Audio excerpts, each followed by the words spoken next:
7:30 বজাৰ পৰা 8 বজাৰ ভিতৰত জুবিন গাৰ্গৰ নচৰ দেশ পাৰ্থিব দেশ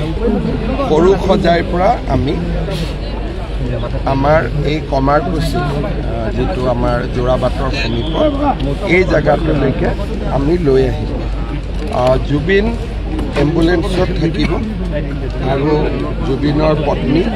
গৰিমা আৰু অত্যন্ত ঘনিষ্ঠসকল এম্বুলেন্সত থাকিব এম্বুলেন্সৰ লগতে সৰু এখন বাছ ধৰণৰ থাকিব য'ত জুবিনৰ ভনীয়েকে হওক বা একেবাৰে যেটো পৰিয়ালৰ আটাইতকৈ নিকট আত্মীয় তেওঁলোক সেই গাড়ীখনত থাকিব বাকি গোটেই প্ৰচেছনটোত গাড়ী মটৰ নাথাকিব আৰু সুন্দৰ কৰি আমি যেনেকে এয়াৰপোৰ্টৰ পৰা লৈ আহিছিলোঁ তেনেকে আমি এই স্থানলৈ লৈ আহিম এই স্থানত লৈ অহাৰ পিছত অসম পুলিচৰ পোল বিয়াৰাৰে নেশ্যনেল হাইৱেৰ পৰা তেখেতক ভিতৰলৈকে য'ত সংস্কাৰ হ'ব তালৈকে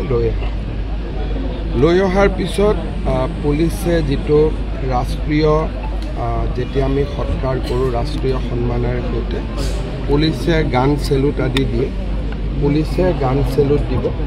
আৰু পুলিচে গান চেলুট দিয়াৰ পিছত পুৰোহিতে যাৱতীয় আধ্যাত্মিক কাম কাজ সম্পূৰ্ণ কৰিব আৰু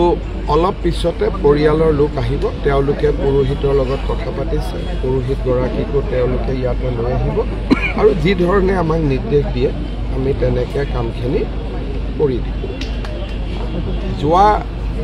অহাকালি যেহেতু এটা ধাৰ্মিক অনুষ্ঠান আমি নেশ্যনেল হাইৱেটোত অন্তত 2টা বজালৈকে জাগি ৰোডৰ পৰা এইফালে আমি গাড়ী সোমাব দিব বিচৰা আৰু আনফালৰ পৰাও আমি জোৰাবাটৰ পৰা মেঘালয়লৈকে যোন গাড়ী যাব তেওঁলোকক আমি ডিষ্টাৰ্ব নকৰোঁ জোৰাবাটৰ পৰা আমি এই জাগাৰ ৰাস্তাটো আমি সম্পূৰ্ণ 4-5 ঘণ্টাৰ কাৰণে খালী কৰি ৰাখিম আজি আৰু কালি 2টা দিন আমি অসম চৰকাৰে জুবিনৰ সন্মানৰ কাৰণে আপোনালোকে জানে যে ৰাজ্যিক শোকৰ দিনো আমি বৃদ্ধি কৰিছিলোঁ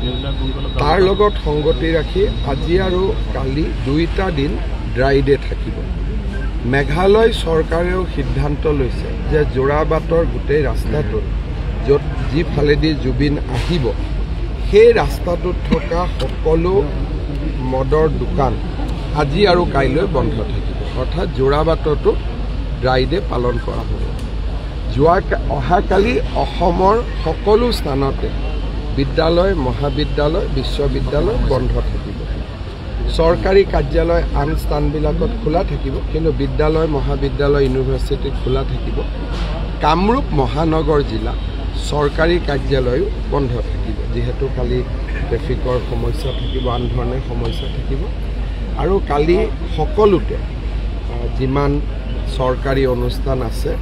কালি সকলোতে আমি জুবিনক স্মৰণ কৰিবৰ কাৰণে আমি অনুৰোধ জনাইছোঁ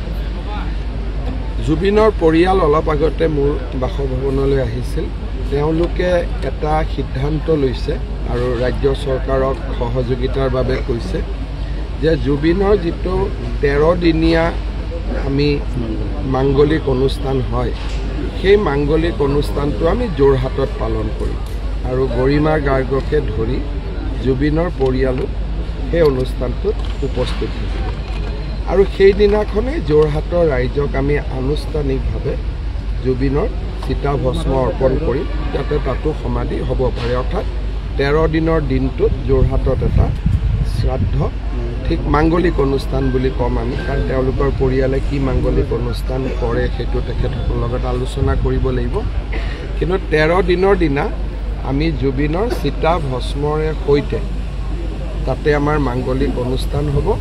আৰু অলপ আগতে গৰিমাই মোক কৈছে যে গৰিমা নিজেও থাকিব পৰিয়ালৰ আন সদস্য সকলো থাকিব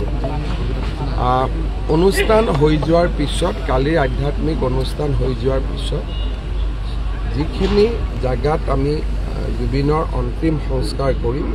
সৰু জায়গাত আমি বাউণ্ডাৰী ৱাল কৰি দিম যাতে কোনো পশু পক্ষী আহিব নোৱাৰে আৰু তাৰ লগে লগে আমি মাটিটো ইয়াত প্ৰায় 7 পৰা 10 বিঘা মাটি ওলাব আমি পাহাৰটো কাটিও আছো মানুহ মাটিটো ওলাব সেই গোটেইখিনি আমি বাউণ্ডাৰী ৱাল কৰিম তাৰ পিছত সমাধিৰ এটা আৰ্কিটেকচাৰেল ড্ৰয়িং এটা বনাব লাগিব আৰু যি ধৰণে আমি আৰ্কিটেক্টে বনাই দিয়ে সেই ধৰণে আমি লাহে লাহে সমাধি ক্ষেত্ৰখন নিৰ্মাণৰ কাম আৰম্ভ কৰিম সমান্তৰালভাৱে যোৰহাটতো আমি সমাধি ক্ষেত্ৰখন বনোৱাৰ কাম আৰম্ভ কৰিম মই এটাই অনুৰোধ কৰিম যে জুবিনৰ অন্তিম বিদায় আমি যেনেকৈ ভাৰত চৰকাৰৰ পৰা কিৰণ ৰিজিজু আহিব খুজিছে অলপ আগতে মোক মেঘালয়ৰ পৰা ফোন কৰিছে যে মেঘালয়ৰ উপ মুখ্যমন্ত্ৰী আহিব খুজিছে অৰুণাচলৰ পৰাও প্ৰতিনিধি দল এটা আহিব খুজিছে আমি যাতে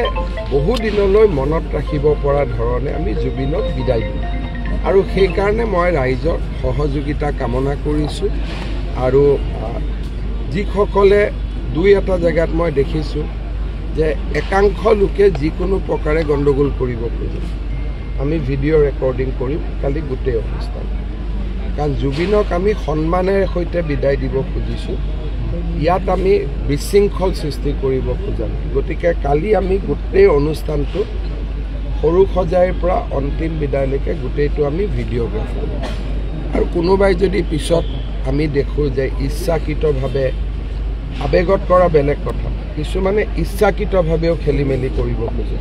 চৰকাৰে তেওঁলোকৰ ওপৰত ব্যৱস্থা ল'ব ইতিমধ্যে যোৱাকালি সৰু সজাই আৰু আগদিনাখন বিমানবন্দৰত খেলি মেলি কৰা কেইবাজনো ব্যক্তিৰ ভিডিঅ' ৰেকৰ্ডিং আমি লৈছোঁ আৰু তেওঁলোকৰ ওপৰত অনুষ্ঠানটো হৈ যোৱাৰ লগে লগে আমি তেওঁলোকক সুধিম যে আপোনালোকে ইমান ধুনীয়া অনুষ্ঠান এটা কিয় বেয়া কৰিব খুজিছিল গতিকে চৰকাৰে সকলো ফালৰ পৰা আমি জুবিনক সন্মান দিম আৰু জুবিনৰ অনুষ্ঠানটো যাতে আমি কোনেও ক'তো খেলি মেলি নকৰোঁ তাৰ বাবে চৰকাৰে দৃষ্টিও ৰাখিব